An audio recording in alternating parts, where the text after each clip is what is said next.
शिवजी करू सिंदूर दान राखू गौरी के मान राखू गौरी के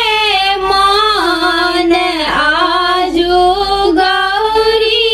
है तदान है माता गृह में आजू गौरी है तदान है माता गृह में शिवजी करू सिंदूर दान राखू गौरी के मान राखू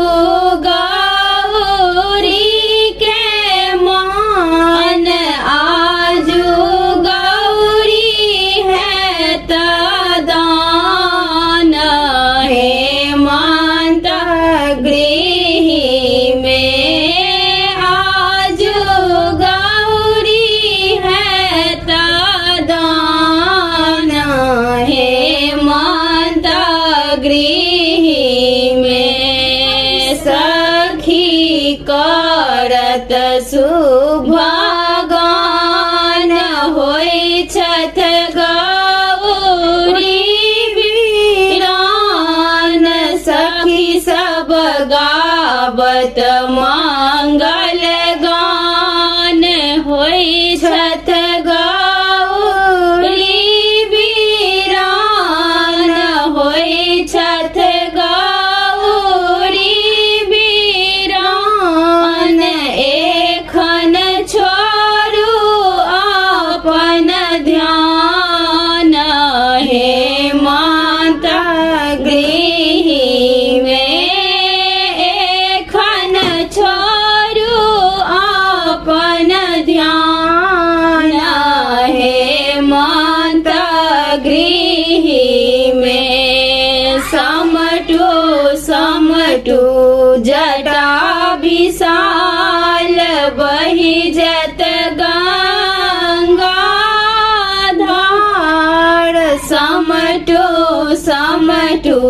जटा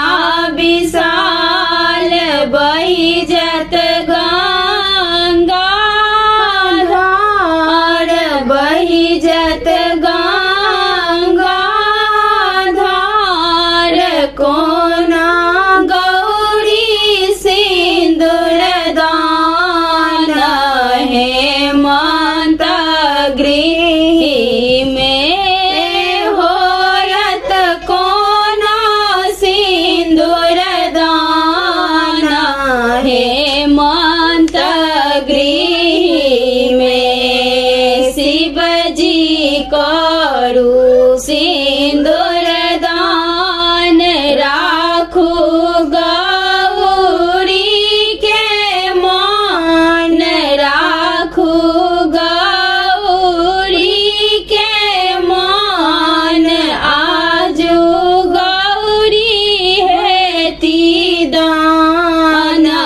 है माता गृह में